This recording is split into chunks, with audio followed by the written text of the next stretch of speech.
దేవుడు కనపడితే నేనొక్కటే అడుగుతా.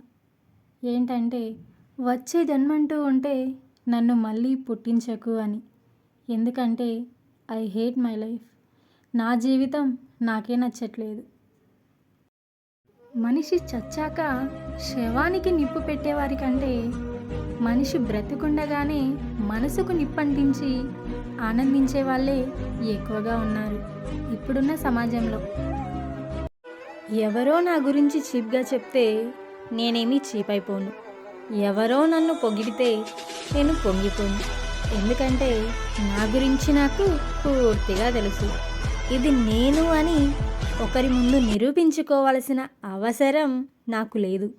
నాకు తెలిసింది ఒక్కటే, నాకు నచ్చినట్లు నేను బ్రతకడం.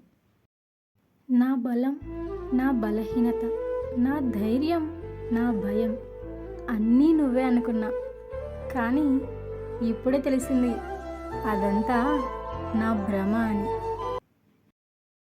నిందించడంలో ఉన్న శ్రద్ధ అర్థం చేసుకోవడంలో ఉండదు కొందరికి. ఎందుకనో మరి.